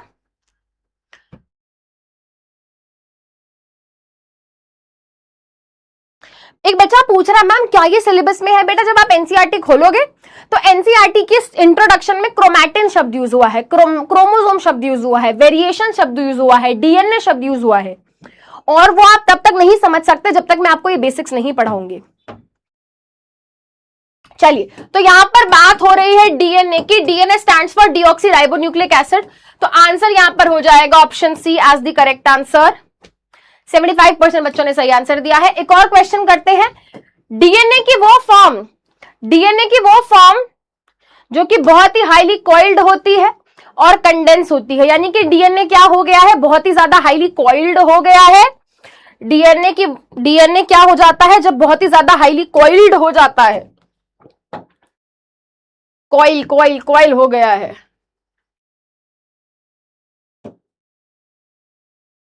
तो उसको क्या बोलते हैं? अब तो मैंने डायग्राम भी बना के दिखा दिया, आंसर करो। सिंपल डिंपल क्वेश्चन है भाई, हलवा क्वेश्चन है यार, एचक्यू है, लल्लू क्वेश्चन है यार, एलक्यू है। हाईली कॉइल्ड फॉर्म क्या है? ये क्रोमोसोम है। आंसर ऑप्शन ए होगा, आंसर ऑप्शन ए होगा एज द करेक्ट आंसर। अरे अरे 77% बच्चों ने सही आंसर दिया। ठीक है, चलिए बेटा, तो और एक चीज है ना, एक चीज मैम बार बार बोल रही हैं कि जब कोई भी ऑर्गेनिज्म रिप्रोड्यूस करता है, और आप एनसीईआरटी के अंदर भी बेटा जब आप पढ़ोगे तो वहां पर कॉन्स्टेंटली एक बात लिखी है, जब ऑर्गेनिज्म रिप्रोड्यूस करते हैं तो वो अपना डीएनए ट्रांसफर करते हैं, है ना, वो अपना डीएनए ट्रांसफर करते हैं। आपके भी मैम ने भी बोल दिया कि मैम ने भी अब हमको यही बोला कि भाई तुम्हारे अंदर जो डीएनए है वो तुम्हारे माता पिता से आया है। अब तुम्हारे दिमाग में बेटा चल रहा होगा पता नहीं मैम ये कैसे हो सकता है, उनका डीएनए हमारी बॉडी में कैसे आ गया, उन्होंने कब हमको ऐसे दिया? नहीं बेटा, अब आप देखो, ह्यूमन बींग्स की हम बात कर रहे हैं ना, क्योंकि जब हम ह्यूमन बींग्स का एग्जांपल लेते हैं तो सबको सब समझ आ जाता है। So let us take an example of human beings, let us take an example of human beings. जब हम ह्यूमन बींग्स की बात करते हैं तो ह्यूमन बींग्स क्या शो करते हैं? Sexual reproduction. ह्यूमन बींग्स क्या शो करते हैं? Sexual reproduction. सेक्सुअल रिप्रोडक्शन में क्या होता है बेटा? दो पेरेंट इन्वॉल्व होते हैं। सेक्सुअल रिप्रोडक्शन में क्या होता है बेटा? दो पेरेंट इन्वॉल्व होते हैं। तो मान लेते हैं हमारे पास एक मेल पेरेंट है जिसको आप फादर बोलते हैं, और एक हमारे पास क्या है? फीमेल पेरेंट है जिनको आप मदर बोलते हैं, राइट?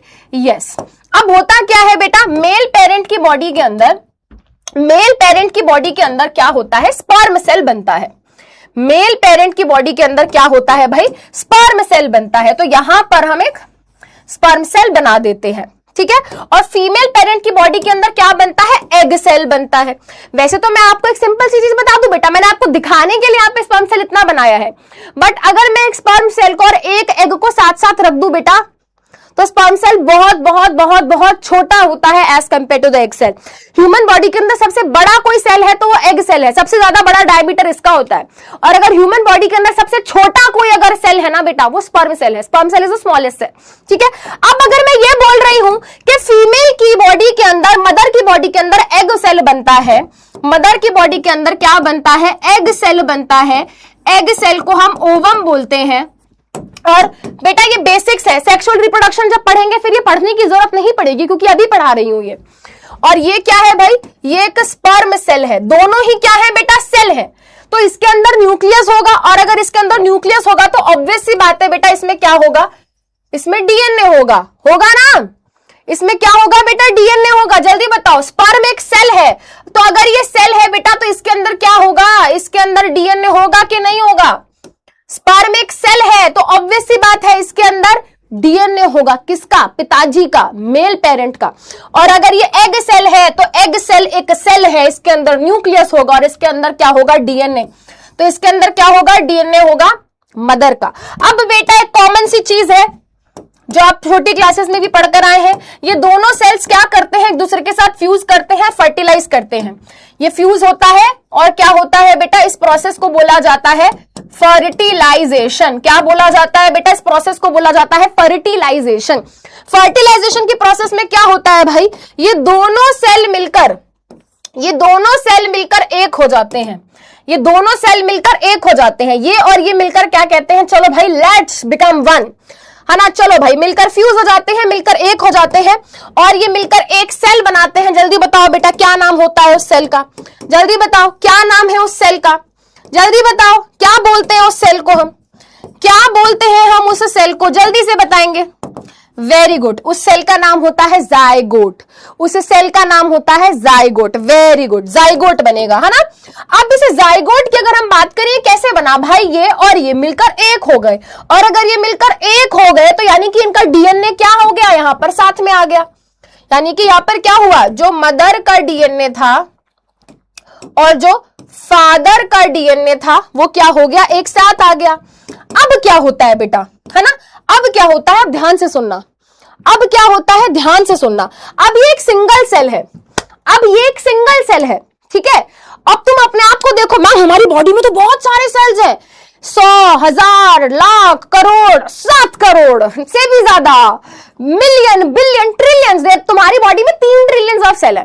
अब ये इतने सारे सेल कैसे आए, कहां से आए, तो बेटा इस जाइगोट ने क्या किया बेटा, इस जाइगोट ने बार बार डिवाइड किया, इस जाइगोट ने बार बार डिवाइड किया। यानी कि अभी क्या थे बेटा, ये अभी एक सेल था, इसने अपने जैसे 2 बनाए होंगे, फिर अपने जैसे 4 बनाए होंगे, है ना, फिर अपने जैसे 8 बनाए होंगे, करते करते करते करते करते करते करते बहुत सारे सेल बन गए।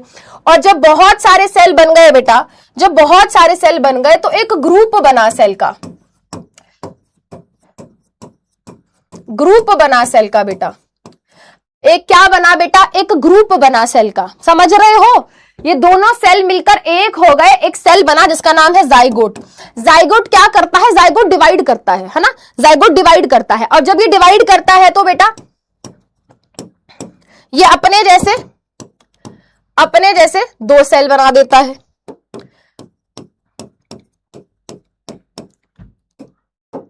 बेटा तुम्हारे बेसिक्स क्लियर कर रही हूं, पढ़ लो, ठीक है। अब ऐसे ही बेटा 1 से 2, 2 से 4, 8, 16, 32, 64, 128, 256 करते करते करते करते हजारों सेल, करते करते करते बहुत सारे सेल्स एक साथ आ गए, है ना। एक बॉल बन गई बेटा सेल की, एक बॉल बन गई सेल की। इसको क्या बोला जाता है बेटा, एम्ब्रियो, ठीक है। अब धीरे धीरे धीरे धीरे क्या होगा बेटा, ग्रुप ऑफ सेल्स बन गए। ग्रुप ऑफ सेल्स को क्या बोलते हैं बेटा, टिश्यू। क्या बोलते हैं बेटा, धीरे धीरे टिश्यू बनेंगे, फिर धीरे धीरे क्या होगा बेटा, ऑर्गन्स बनेंगे, फिर धीरे धीरे बेटा ऑर्गन सिस्टम बनेगा, और फिर धीरे धीरे क्या होगा बेटा, एक पूरा ऑर्गेनिज्म बन जाएगा। राइट, राइट, ये तो हम सब जानते हैं कि जब एक सेल है तो ठीक है, बट जब बहुत सारे सेल एक साथ आ जाते हैं, एक साथ जुड़ जाते हैं तो क्या बनता है, टिश्यू। टिश्यू से धीरे धीरे ऑर्गन्स बनते हैं, ऑर्गन्स धीरे धीरे धीरे मिलकर ऑर्गन सिस्टम बनाते हैं और फिर ऑर्गेनिज्म बन जाता है, जो कि तुम हो, जो कि तुम हो। और तुम्हारी बॉडी किससे मिलकर बनी है, इस एक सेल से जिसका नाम जाइगोट है। और उस जाइगोट के अंदर जो डीएनए है वो कहां से आया, माता पिताजी के थ्रू आया। तो तुम्हारी बॉडी का ईच एंड एवरी सेल बेटा क्या है, ऐसा है। तुम्हारी बॉडी का ईच एंड एवरी सेल ऐसा है, तुम्हारी बॉडी का ईच एंड एवरी सेल ऐसा है। उस सेल के अंदर, उस न्यूक्लियस के अंदर माताजी का पिताजी का दोनों डीएनए है। And this is how the transfer of DNA took place. इस तरीके से आपको क्या मिला है बेटा, डीएनए मिला है। आप ऐसे मान के चलो कि आज आप ये ऑर्गेनिज्म हो, तो आप क्या थे किसी टाइम पे बेटा, एक जाइगोट थे। आप ये जाइगोट थे और उस जाइगोट के अंदर जो डीएनए था वो फादर और मदर के स्पर्म और एग सेल के द्वारा आया है। तो बेटा उन्होंने अपने डीएनए को आगे भेजा, पास ऑन किया और जाइगोट बनाया और इस जाइगोट से तुम्हारी पूरी बॉडी बनी। तो तुम्हारी पूरी बॉडी के अंदर जितने भी सेल्स हैं, each and every cell of our body, तुम्हारी बॉडी का एक एक सेल जो है बेटा ऐसा दिखता है। उसके अंदर मदर फादर का DNA, and this is how the transfer of DNA took place. और ये मैंने एक ऐसी चीज तुम्हें बताई है, सिखाई है, जो हर किताब में लिखी होती है, कोई बड़ी बात नहीं है, बट बच्चे को समझानी जरूरी है क्योंकि छोटा बच्चा है, नहीं समझ पाता। ठीक है, चमका के नहीं चमका गाइस, चमका के नहीं चमका। ट्रांसफर ऑफ डीएनए कैसे हो रहा है ये बात समझ आ गई, ये बात समझ आ गई, चमक गया कॉन्सेप्ट, चमक गया, बहुत बढ़िया। अब देखो एक सिंपल सी चीज और है ना। अब यहां पर वेरिएशन वाले टॉपिक की बात कर लेते हैं। अब यहां पर बेटा वेरिएशन वाले टॉपिक की बात कर लेते हैं।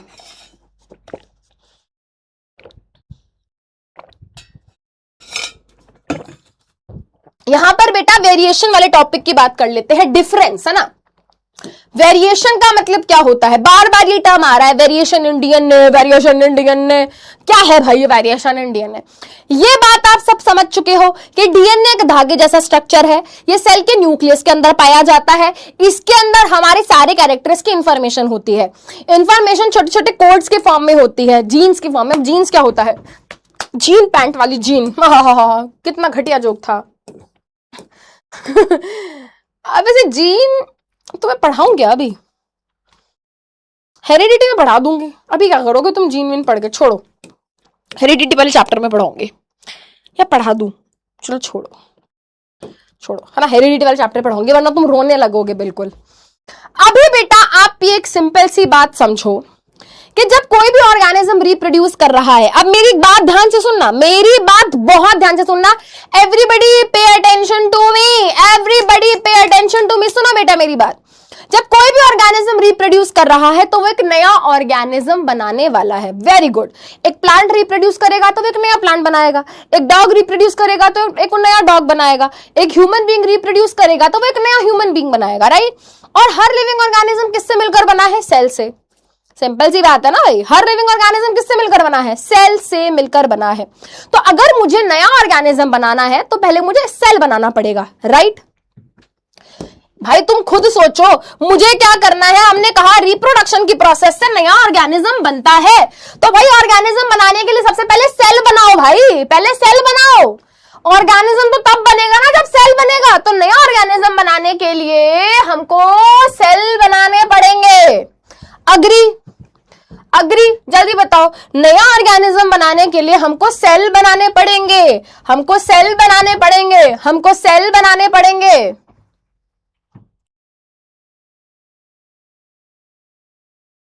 अग्री? यस और नो?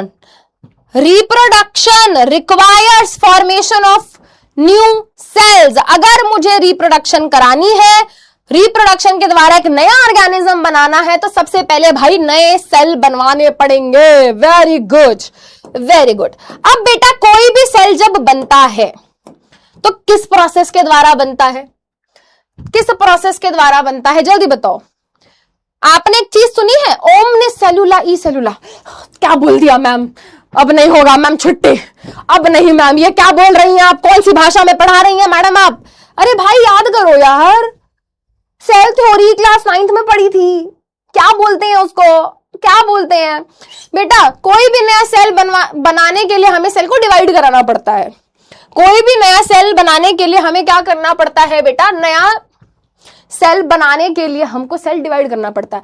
अगर मुझे नया सेल चाहिए तो मुझे क्या करना होगा बेटा? देखो, ऑलरेडी ये एक सेल है ना, ऑलरेडी हमारे पास एक सेल है ना, ये एक सेल का न्यूक्लियस है, उसके अंदर डीएनए है। तो भाई मुझे नया सेल बनवाना है तो सिंपली हम क्या करेंगे बेटा? हम यहां पर कराएंगे the process of cell division. भाई नया सेल बनवाना है तो हमको क्या कराना पड़ेगा?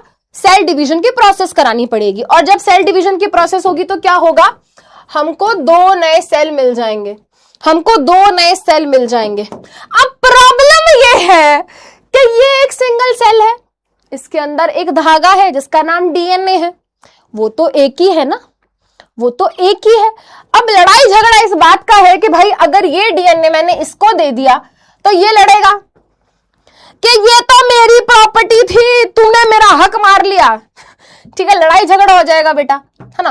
और अगर ये एक डीएनए इसने इसको दे दिया तो फिर ये लड़ाई करेगा कि मेरा क्या, मैं कैसे जिंदा रहूंगा अब, है ना। तो बेटा जैसे आपने देखा होगा घर में बेटा, है ना, घर में बेटा मैगी बनती है तो बेटा दोनों में इक्वल बांटनी पड़ती है। घर में बेटा चॉकलेट आती है बाहर से, है ना, तो आधा भी पीस अगर भाई बहन को मिल जाए तो कलेश हो जाता है कि इसको आपने मेरे को 4 पीस दिए, आपने इसको 5 पीस दिए, ऐसे कैसे, तो धक्का मुक्की हो जाती है।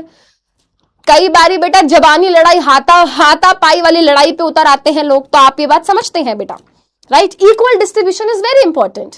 Equal distribution of Maggi, cold drink, chips, chocolate is very important. तो जब बेटा है ना ये खाने पीने की चीजों पे इक्वल डिस्ट्रीब्यूशन इतना इंपॉर्टेंस रखता है, तो आप सोचो रिप्रोडक्शन, तो आप एक पूरा नया ऑर्गेनिज्म बनाने वाले हो, तो उस टाइम पे इक्वल डिस्ट्रीब्यूशन कराना कितना जरूरी है ना, कितना ज्यादा जरूरी है। अब ध्यान से सुनना बेटा, यहां पर है ना, ये क्यों हटा रही हूं मैं, यहां पर होता क्या है, listen to me carefully guys. तो मान लो बेटा हमारे पास क्या है, हमारे पास ये एक सेल है, हमारे पास क्या है भाई, ये एक सेल है।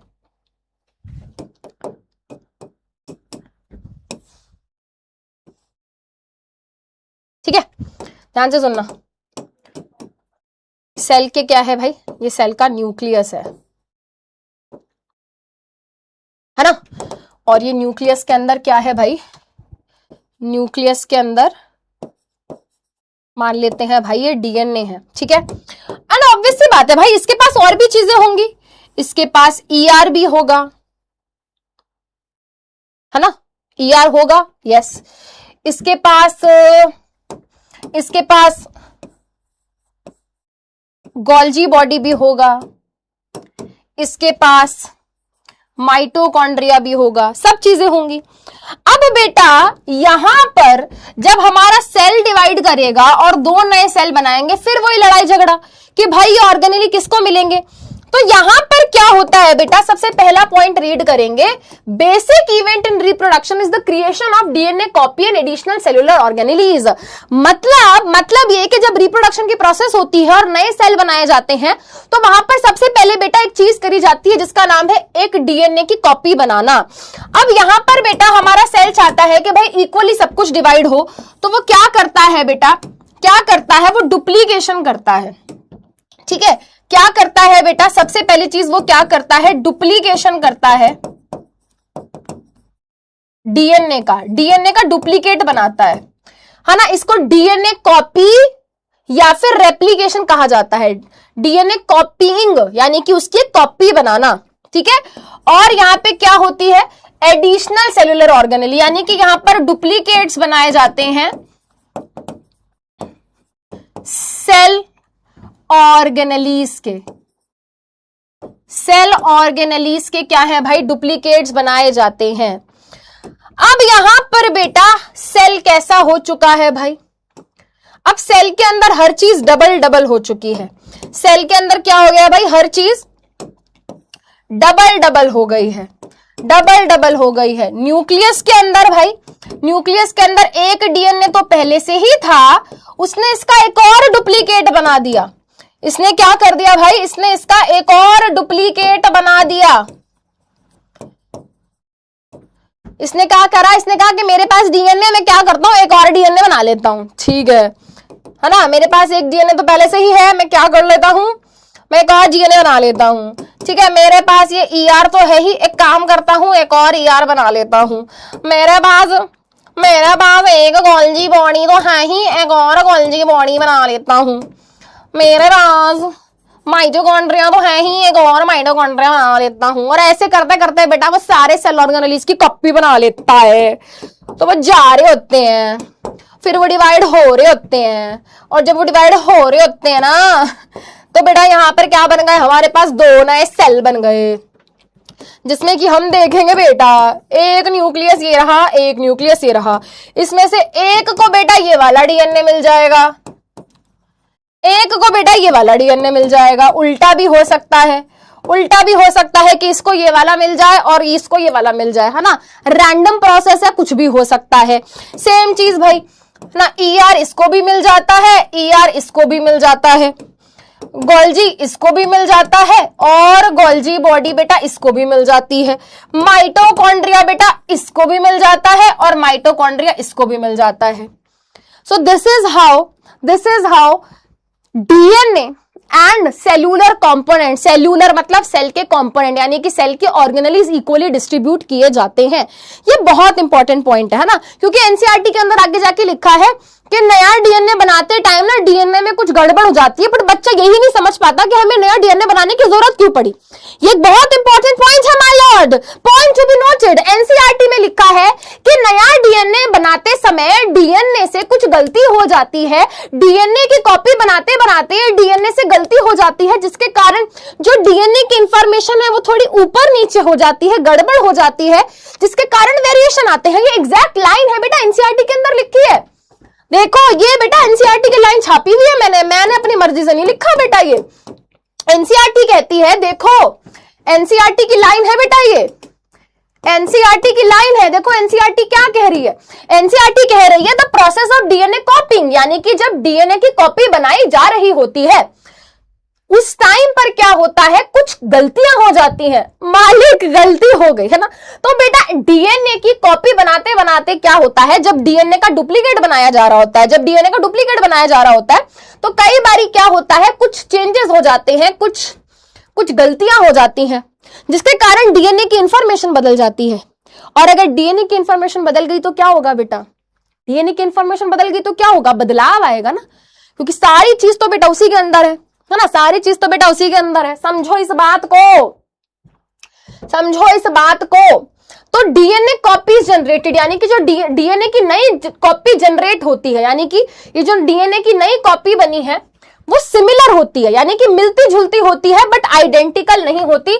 4 बारी इस लाइन को रीड करो, द प्रोसेस ऑफ डीएनए कॉपिंग। अच्छा, जब डीएनए का डुप्लीकेट बनाया जा रहा होता है, समझो बेटा ये ऑलरेडी डीएनए है जो हमारे सेल के पास ऑलरेडी था, ये वो डीएनए है जो हमारे सेल के पास ऑलरेडी था। उसने कहा कि भाई एक काम करता हूं, एक डुप्लीकेट बना लेता हूं, तो वो क्या करता है बेटा, वो करता है द प्रोसेस ऑफ रेप्लिकेशन। आपसे कोई पूछे रेप्लिकेशन क्या होता है तो आप कहेंगे डीएनए कॉपिंग, आप कहेंगे डीएनए कॉपिंग। जब डीएनए की कॉपी बनाई जाती है, जब डीएनए का एक डुप्लीकेट बनाया जाता है उसको हम रेप्लिकेशन बोलते हैं, ठीक है, उसको हम रेप्लिकेशन बोलते हैं। अब वो यहां पर सिंपल सी बात बोल रहा है कि जब ये प्रोसेस चल रही होती है, जब डीएनए अपने जैसा एक और डीएनए बना रहा होता है तो उससे थोड़ी मिस्टेक्स हो जाती है, उससे थोड़ी गलती हो जाती है। जैसे कि मान लो बेटा मैं आपको एक एग्जांपल देती हूं, आप एक दिन स्कूल नहीं गए तो आपने क्या कहा, आपने ढूंढा सबसे समझदार बच्चा क्लास का, भाई कल मैं आया नहीं था प्लीज अपनी नोटबुक दे दे।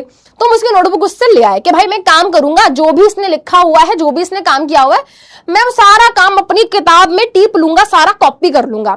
बट तुम शाणे नहीं हो बेटा, तुम 1.5 शाणे हो। तुमने क्या किया बेटा, तुमने चलाए गाने, तुमने चलाया यूट्यूब, तुमने यूट्यूब पे चलाए बेटा वो स्लोमो रिवर्ब्ड वाले गाने, है ना, आंखों से एको होता है जिनमें, है ना, रिवर्ब। तुमने बेटा गाने चलाए, अब तुम गानों में इतना व्यस्त हो गए, तुमने क्या करा बेटा, तुम देख देख कर भी तुमने क्या गलती बेटा, गलती कर दी। होता है, छाप रहे हो बेटा तुम किसी की नोटबुक में देख देख के करते हो, फिर भी तुम गलतियां कर देते हो ना यार।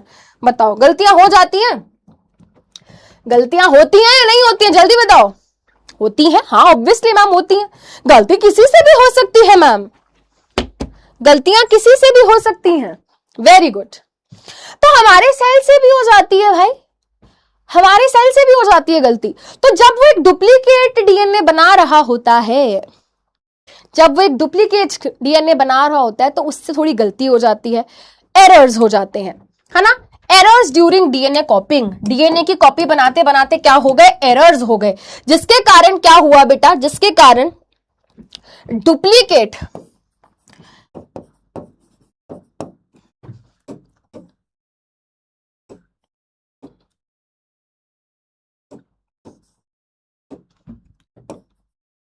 New DNA formed will not be identical but rather similar. आपको एग्जाम्पल देती हूं बेटा। मान लो पहले डीएनए के अंदर जो इंफॉर्मेशन थी, मान लो बेटा डीएनए के अंदर जो पहले इंफॉर्मेशन थी, है ना बेटा, अभी आपको ये समझ नहीं आएगा कि मैं क्या लिख रही हूं, A T G C B C, है ना, ये सब क्या है बेटा, आपको भी समझ नहीं आएगा। बट यहां पे बेटा मैं आपको एक सिंपल सी चीज बता देती हूं, आप आगे चल के पढ़ेंगे बेटा। A T G C you ये सब चीजें क्या है बेटा, हमारे डीएनए के अंदर होती हैं। ठीक है, हमारे डीएनए के अंदर क्या है बेटा, इंफॉर्मेशन होती है A T G C T. मान लो बेटा जो नया डीएनए बना, जो नया डीएनए बना उसमें बेटा मान लो बेटा यहां पर जी की जगह क्या है, जी की जगह यहां पर ए आ गया है। ठीक है, और यहां पर ए की जगह सी आ गया है। अब आप क्या कहोगे, क्या आप इनको आइडेंटिकल कहोगे? नहीं मैम, ये आइडेंटिकल तो नहीं है, इसकी इंफॉर्मेशन और इसकी इंफॉर्मेशन थोड़ा सा फर्क है। जो नया डीएनए बना है, जो नई डीएनए बनी है, जो नई डीएनए बनी है वो क्या है, वो थोड़ा सा डिफरेंट है, वैरी कर रही है, वैरी कर रही है। जो पुराने वाला डीएनए है और जो नए वाला डीएनए है, अगर हम उसको कंपेयर करें तो जो नया डीएनए है उसमें क्या आ गया है, उसमें थोड़ा बदलाव आ गया है, उसमें चेंज आ गया है, वो थोड़ा वैरी कर रही है। तो हमने क्या बोला, डीएनए की कॉपी करते समय डीएनए में वेरिएशन आ जाते हैं। मैंने क्या कहा, मैंने कहा कि जब डीएनए की कॉपी बनाई जा रही होती है तो उस टाइम एरर्स आ जाते हैं, और एरर्स आने के कारण डीएनए का जो सीक्वेंस था इंफॉर्मेशन का उसमें वेरिएशन आ गया, जिसके कारण इंफॉर्मेशन में भी क्या आ गया बेटा, बदलाव आ गया, जिसके कारण इंफॉर्मेशन में भी क्या आ गया, बदलाव आ गया। जब नया डीएनए का कॉपी बनाया जा रहा है उस टाइम पे जो नया डीएनए बना उसमें क्या हो गई, प्रोसेस में गलती हो गई, गलती होने के कारण थोड़ा वेरिएशन, डीएनए में वेरिएशन, थोड़ा वेरी हो रहा है, थोड़ा डिफरेंट है, कंप्लीटली डिफरेंट नहीं है, कंप्लीटली डिफरेंट नहीं है। ऐसा नहीं है कि यहाँ पे A T C G T A लिखा है तो यहां पर एक्स वाई जेड लिखा है, नहीं, कंप्लीटली डिफरेंट नहीं है, थोड़ा बहुत डिफरेंस है। तो डीएनए कॉपी करते समय, डीएनए की कॉपी करते ऐसे सुनो, और रिप्रोडक्शन करना था, रिप्रोडक्शन करने के लिए नए सेल्स बनाने पड़ेंगे, रिप्रोडक्शन करके ऑर्गेनिज्म बनाना था, ऑर्गेनिज्म बनाने के लिए नए सेल बनाने थे, नए सेल बनाने के लिए सेल डिवाइड करना पड़ेगा, सेल डिवाइड करने के लिए नया डीएनए बनाना पड़ेगा, नया डीएनए बनाते बनाते क्या होता है, सेल से गलती हो जाती है, मिस्टेक्स हो जाती है, एरर हो जाता है, जिसके कारण नया डीएनए तो बनता है बट वो डीएनए प्योरली मैच नहीं करता, एग्जैक्टली मैच नहीं करता, सिमिलर होता है, थोड़े बहुत वेरिएशन होते हैं। और जब बेटा डीएनए के अंदर वेरिएशन आएगा, डीएनए के अंदर की जो कोडिंग है, जो इंफॉर्मेशन है वो चेंज हो जाएगी, तो ऑब्वियस सी बात है उसका मतलब ही बदल जाएगा।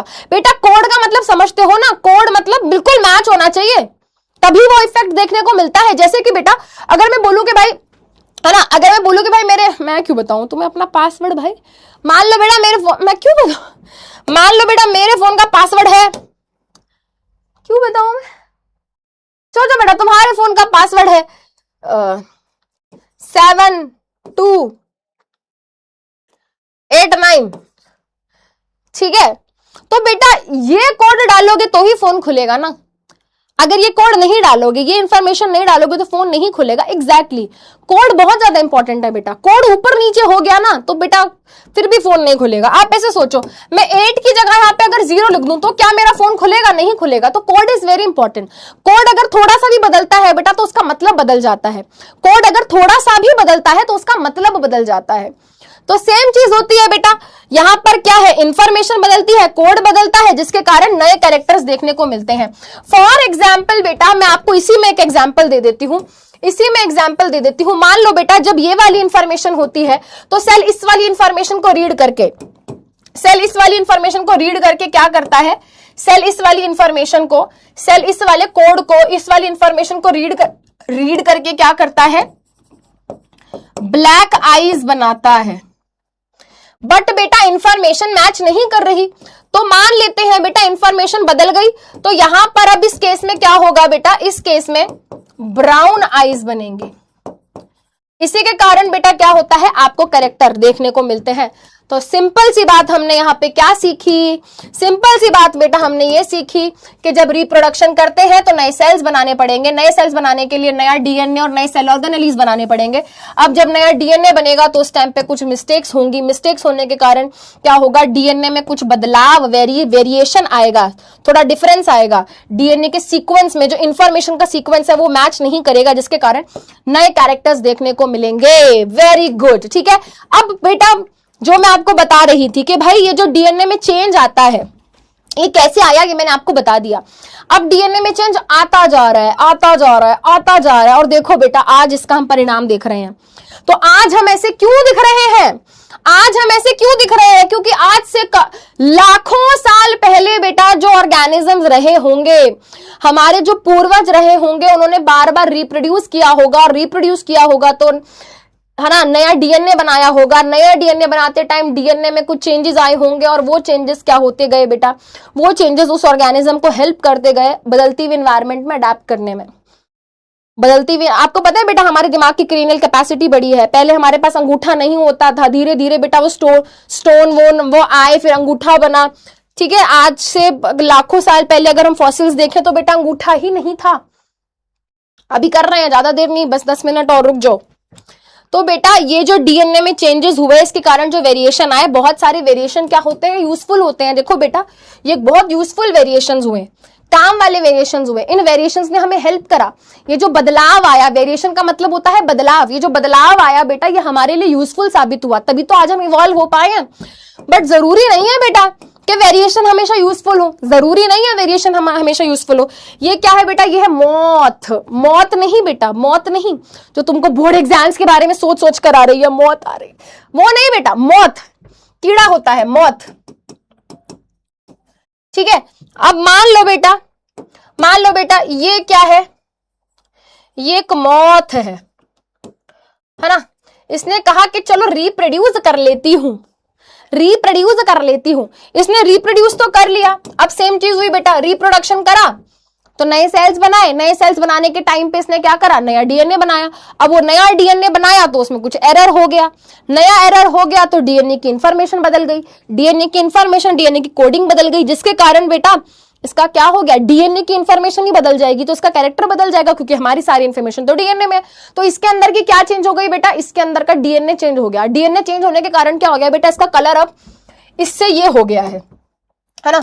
अब बेटा इसका कलर ये है, तो क्या हो गया मैम, अब बताती हूं क्या हो गया, क्या हो गया। अब बेटा मान लो तुम क्रो हो, का है ना, तुम क्रो हो बेटा, ठीक है।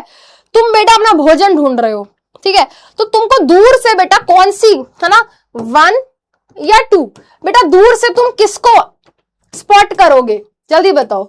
दूर से तुमको इसमें से कौन सी मौत जो है इजीली स्पॉट हो जाएगी।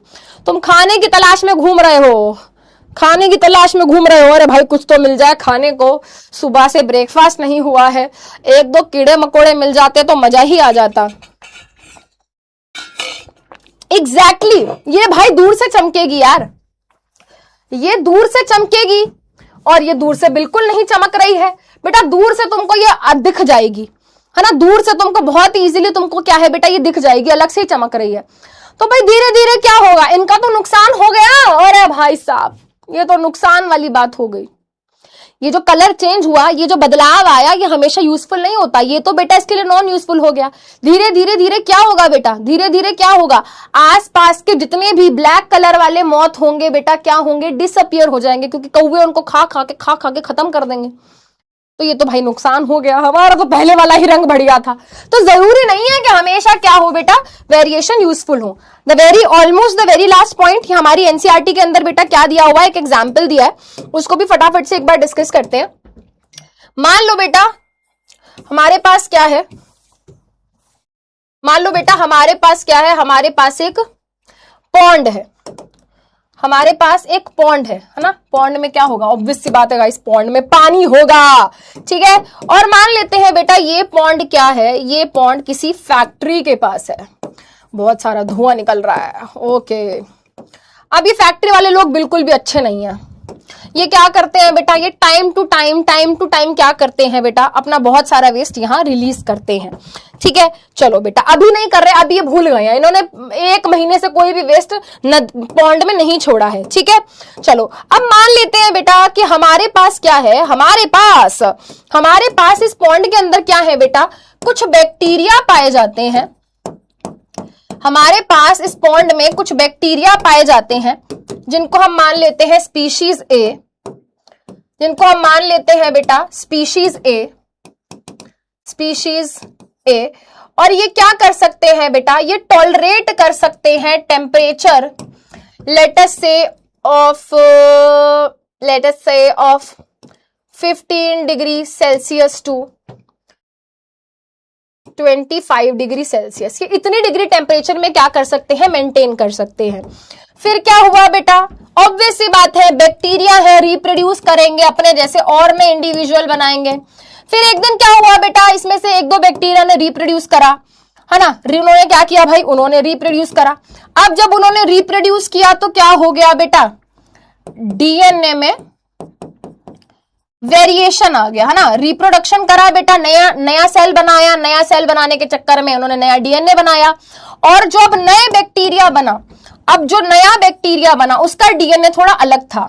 अब इसने और फर्दर रिप्रोड्यूस करा, इसने अपने जैसे और 2 नए बनाए, अपने और जैसे बनाए, अपनी पॉपुलेशन ये बढ़ाता चला गया। अब इनका डीएनए अलग है, इनका और इनका डीएनए मैच नहीं कर रहा, इनका और इनका डीएनए मैच नहीं कर रहा, इनका और इनका डीएनए मैच नहीं कर रहा, थोड़ा फर्क है इनके डीएनए में। अब इसको हमने मान लो बेटा स्पीशीज या वैरायटी कुछ भी बोल दो भाई, ये स्पीशीज बी है, इसका डीएनए चेंज होने के कारण इसके अंदर भाई सुपर पावर आ गई है। ये एक ऐसे बैक्टीरिया है बेटा जो 15 डिग्री से लेकर 40 डिग्री सेल्सियस टेम्परेचर को झेल सकते हैं। फिर एक दिन क्या हुआ बेटा, एक दिन फैक्ट्री वालों ने भाई बहुत सारा गरम गरम पानी वेस्ट सब कहां रिलीज कर दिया बेटा, पॉन्ड में रिलीज कर दिया। पानी का टेम्परेचर जो था बेटा वो बढ़ गया, पानी का जो टेम्परेचर था वो क्या हो गया बेटा, इंक्रीज हो गया। पानी का टेम्परेचर क्या हो गया, इंक्रीज हो गया।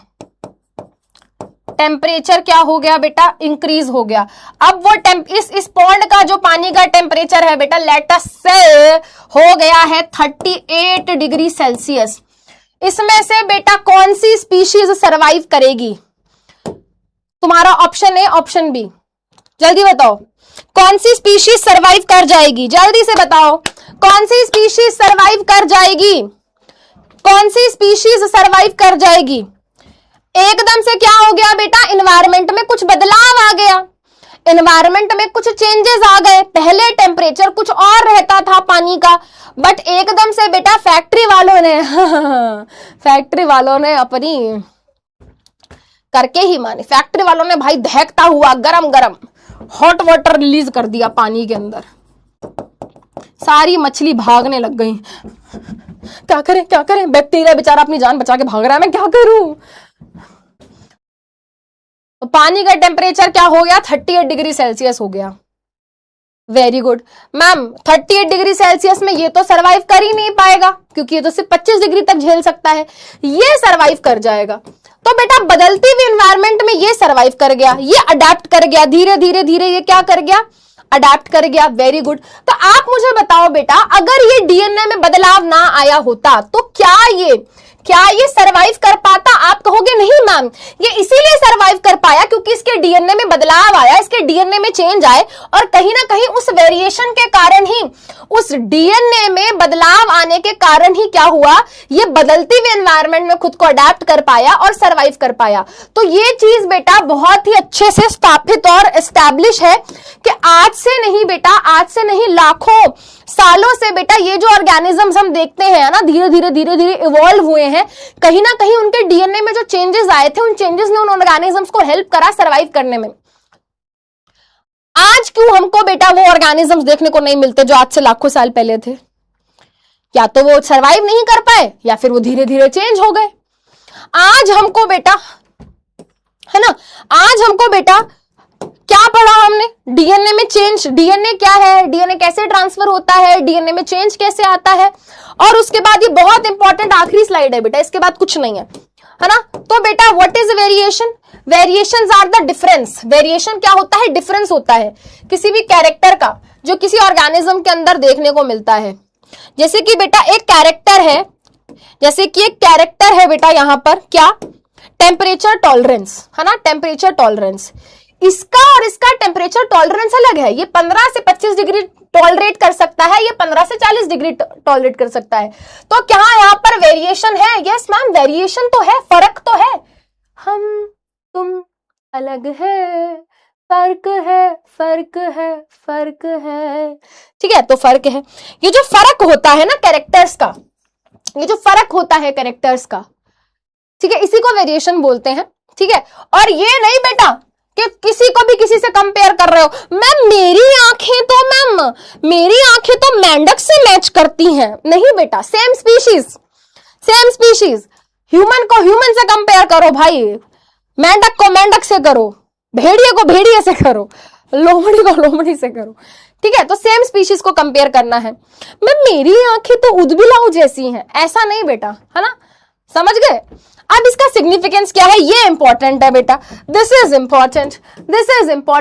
वेरिएशन क्या इंपॉर्टेंस है, वेरिएशन क्यों इंपॉर्टेंट है? पहली चीज, वेरिएशन के कारण ऑर्गेनिज्म बदलती हुई एनवायरनमेंट में, जैसे कि पीछे पॉइंट का टेम्परेचर बदल गया, एनवायरनमेंट चेंज हो गई, तो वेरिएशन ने क्या करा, उस ऑर्गेनिज्म को बदलती एनवायरनमेंट में अडेप्ट करने में हेल्प करा, और धीरे धीरे अडेप्ट करता है और खुद को स्टेबल कर लेता है वहां पर।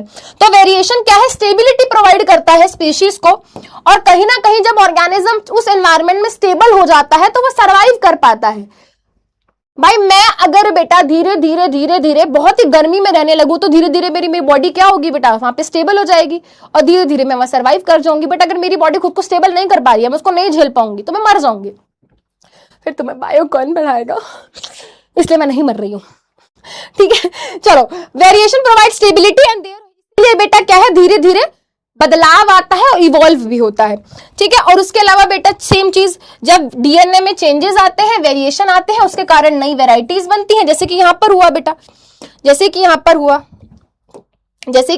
अरे कहां गया, जैसे कि यहां पर हुआ, डीएनए में चेंज होने के कारण नई स्पीशीज बन गई, एक नई स्पीशीज बन गई, है ना। और जब नई स्पीशीज बनती हैं, नई वेराइटीज बनती हैं, तो ऑब्वियस सी बात है भाई, है ना, हमें कितना कुछ देखने को मिलता है।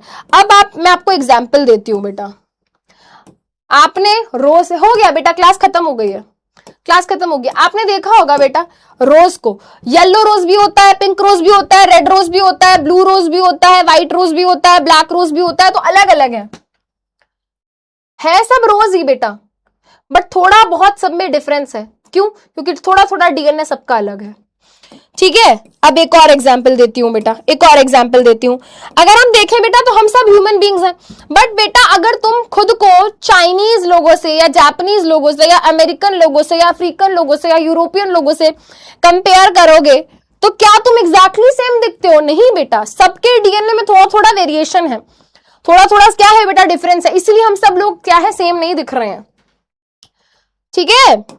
चलो बेटा, वैसे ही बेटा आप देखो, है ना, सब प्यारे प्यारे डॉगू हैं, कितने क्यूट है, मुझे बहुत पसंद है, क्यूटी क्यूटी क्यूटी, ये मुझे बहुत पसंद है, और शिजू भी मुझे पसंद है, मुझे सारे डॉगू पसंद है, बस मुझे काटे ना, ठीक है।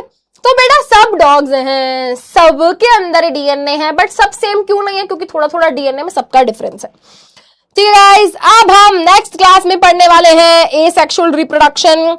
ये आपको चार्ट बेटा अपने नोट्स के अंदर बना के आना है, ये आपका होमवर्क है, ठीक है। ये आप क्या करेंगे, अपने नोट्स में बनाएंगे, एंड देन नेक्स्ट क्लास में हम एसेक्सुअल रिप्रोडक्शन क्या करेंगे बेटा, स्टार्ट करेंगे।